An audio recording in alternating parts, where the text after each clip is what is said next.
And we're back. And back with us today is Dr. Latasha Hicks, family physician for over 10 years, who is now working to optimize hormones for men and for women in her practice. Thank you so much for coming back. Thank you for having me. It's a pleasure. So now, today, last week we talked about women, menopause, how that's earlier and earlier. I would love to talk about men's health and hormone balance for men. Yes. Hormone balance for men has been an issue for a while. And what makes it harder is that men do not like to come to see the doctor. Yeah. And it's hard to admit when certain things are happening. It's a very sensitive topic sometimes. And a lot of times men, they have a hard time expressing what's happening. So I love to create a safe space for the men to know that this is a safe space. There's no judgment here. You can come and discuss what's going on with you, and let's get it straightened out. And I'm telling you, quality of life soaring. So that's what I'm all about. I love that, quality of life soaring. Yes, soaring. So this, and with this too, this is so good. So when do they come to you? Do their wives send them? How does this come about? How do they get to you? Both. Okay. Usually the wife has something to do with it, because it may have been going on for a while and the husband may be a little bit in denial about it. But however, there are some men who also come on their own. They recognize that there's a problem, or they heard about it from another one of my patients, my male patients. Then they are talking and they're like, hey, you need to go see Dr. Hicks. Wonderful. So I think there are two aspects to this that we've discussed before. One is when they know it might be hormone related, like erectile dysfunction or decreased libido. And the other is if they're showing up with other symptoms that they don't even know may be hormone related. Can we talk about what those might look like? Yes. So I had a patient that came in. This gentleman was in his 50s, early 50s, and he has a job where he travels a lot. So he was telling me that he was having a lot of issues. He thought it was prostate. He was having to urinate frequently, didn't know exactly what was going on. And he was like, I think I need to come in and find out what's going on. Okay. And I need my hormones optimized. Okay. So he came in, we did a full check on him and found out that he was a full-blown diabetic. When I say full-blown diabetic, in order to be considered diabetic, the hemoglobin A1C, which is a measure of your sugar for the past 3 months, usually 6.5 or higher is considered diabetes. 5.7 or below is considered normal, and between that 5.7 and 6.4 range, that's considered pre-diabetes, or where people may say borderline. You may hear that term. So when he came in, his was 13.3. Okay. It was astronomically high. What were his symptoms? So symptoms were feeling tired, fatigued, the urinary symptoms. So when your sugar is very high, your body is trying to help get your sugar down by spilling the sugar in your urine.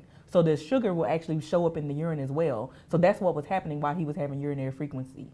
Also, signs of diabetes can also be problems with erectile function. It can also be problems in sexual health as well. And it causes so many different issues.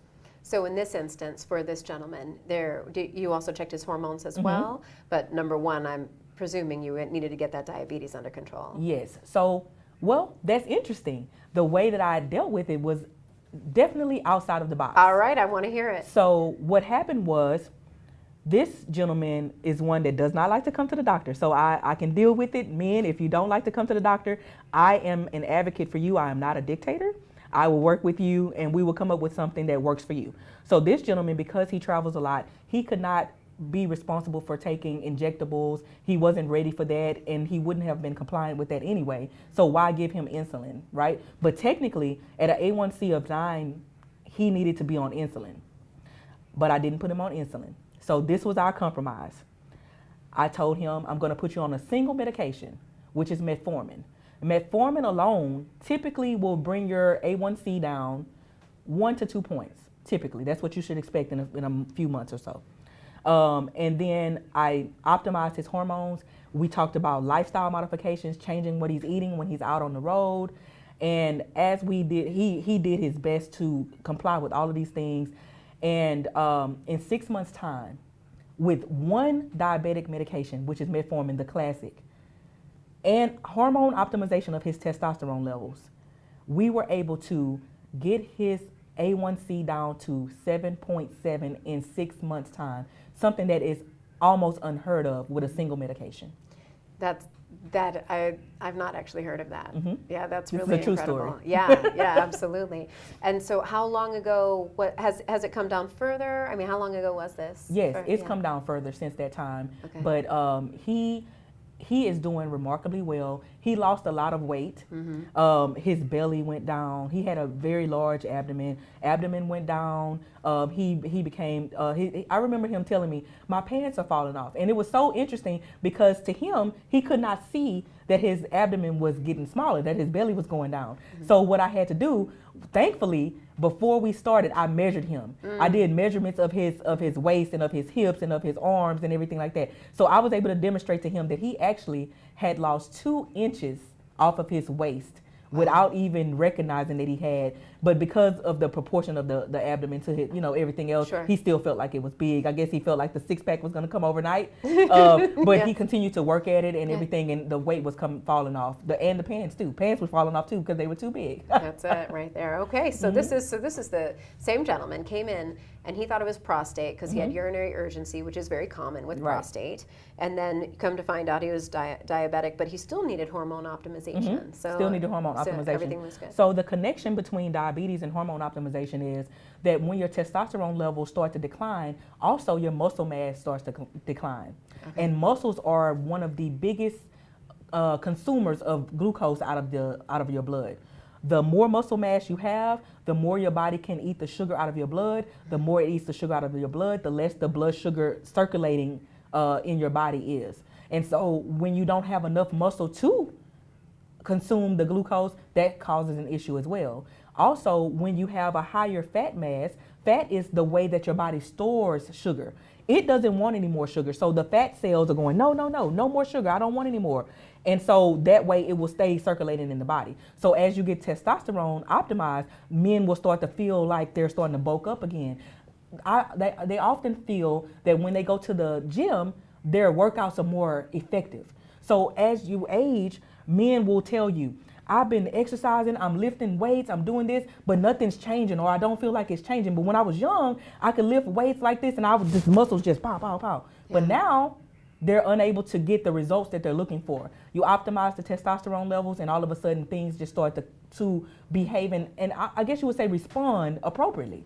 And so part of that's great. So part of your looks like whenever you have somebody whose sugar is a little bit higher, you're also saying, okay, hormones, where are the hormones? And then also adding that lifestyle of having people work out or weightlifting for men in particular. Weightlifting for men and women actually. Men and women. Resistance exercises, it looks different, but yes, the weightlifting and helping to build strong muscles is so much a part of how well it works.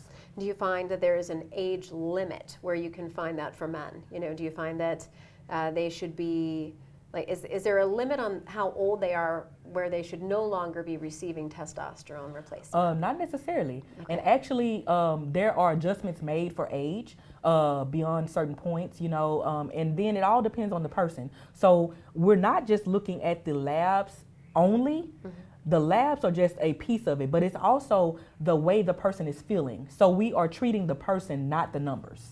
Okay, that's wonderful to hear. So that's it. And so the testosterone amount can change, but if you give them a little bit of that testosterone replacement, then they will feel a little bit more, they'll feel more dynamic. They'll be able to go to the gym. They'll be able to still lift weights. Yes. And you have that inside of their plan. The interesting thing about it is, a lot of people don't realize that the hormone deficiency is what's causing them to not want to work out because they're too tired. They don't feel like it. All of a sudden, you put in the testosterone, you start to optimize their levels, and now they feel like it. Sometimes they don't even recognize it right away. And then you ask them, do you want to go work out? Or, are you interested in working out? And all of a sudden, yeah, I could do that. I could do that today. Instead of, no, I think I'll just stay here on the couch, They're more interested in doing things. And then from there, it starts to build momentum as they start to see the results, as they start to see how much better that they're doing.